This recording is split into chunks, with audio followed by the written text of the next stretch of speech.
ಕೆಲಸ ಇಲ್ಲ, ಸಂಬಳ ಇಲ್ಲ, ಬಾಡಿಗೆ ಕಟ್ಟಿಲ್ಲ, ತರಕಾರಿ ಇಲ್ಲ, ಹಾಲಿಲ್ಲ, ಸ್ಕೂಲ್ ಫೀಸ್ ಕಟ್ಟಿಲ್ಲ, ಮನೆ ಕಟ್ಟಿಲ್ಲ, ಸೈಟ್ ತಗೊಂಡಿಲ್ಲ, ಬಂಗಾರ ಇಲ್ಲ. ಹಬ್ಬಬ್ಬ, ಎಷ್ಟೆಲ್ಲ ಸಮಸ್ಯೆಗಳು ಅಲ್ವಾ? ಒಂದು ಹೇಳ್ತೀನಿ ನೆನ್ಪಿಟ್ಕೊಳ್ಳಿ, ನಮ್ಮ ದೇಹದ ಆರೋಗ್ಯ ಎಲ್ಲಿವರೆಗೂ ಚೆನ್ನಾಗಿರುತ್ತೋ ಅಲ್ಲಿವರೆಗೂ ನಮಗೆ 1000 ಸಮಸ್ಯೆಗಳಿರುತ್ತೆ.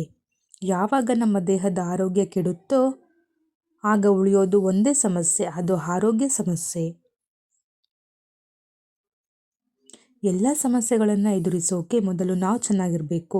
ಊಟ ಇಲ್ಲದೆ, ನಿದ್ದೆ ಇಲ್ಲದೆ, ಎಲ್ಲದ್ರ ಬಗ್ಗೆ ಯೋಚನೆ ಮಾಡಿ ಆರೋಗ್ಯ ಕೆಟ್ಟಾಗ ಏನು ಪ್ರಯೋಜನ ಹೇಳಿ?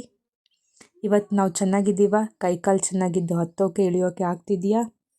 ಖುಷಿಪಡಿ, ದೇವರಿಗೆ ಕೃತಜ್ಞತೆ ಹೇಳಿ. ಆಮೇಲೆ ನಿಧಾನವಾಗಿ ಕೂತು ಎಲ್ಲ ಸಮಸ್ಯೆ ಎದುರಿಸುವಂತೆ.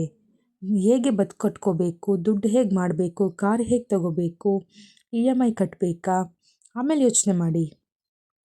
ಆದರೆ ಅದೆಲ್ಲಕ್ಕಿಂತ ಮುಖ್ಯವಾದದ್ದು ಸರಿಯಾದ ಊಟದ ಕ್ರಮ, ನಿದ್ದೆ, ವ್ಯಾಯಾಮ, ಮನಸ್ಸು, ದೇಹನ ಸದೃಢವಾಗಿಟ್ಟುಕೊಳ್ಳೋದು.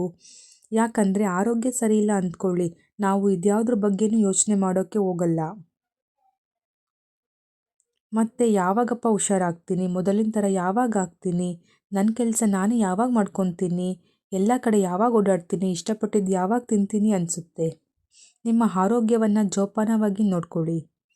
ನಿಮ್ಮ ದೇಹವನ್ನು ಪ್ರೀತಿಸಿ, ರಕ್ಷಿಸಿ, ಆರೈಕೆ ಮಾಡಿ. ಇವತ್ತು ನಿಮ್ಮ ನಿಯಂತ್ರಣದಲ್ಲಿರೋ ನಿಮ್ಮ ಆರೋಗ್ಯ ಎಷ್ಟು ಅಮೂಲ್ಯವಾಗಿದೆ ಎಂದು ಬೇಗ ಅರ್ಥ ಮಾಡ್ಕೊಳ್ಳಿ. ಎನ್ನ ಕಾಲೇ ಕಂಬ, ದೇಹವೇ ದೇಗುಲ, ಶಿರವೇ ಹೊನ್ನ ಕಳಶವಯ್ಯ ಎಂಬ ಬಸವಣ್ಣನವರ ವಚನದಂತೆ ನಮ್ಮ ದೇಹ ಶಿವ ನೆಲೆಸುವ ದೇವಾಲಯವಾಗಲಿ, ಆರೋಗ್ಯವೇ ಮಹಾಭಾಗ್ಯವಾಗಲಿ.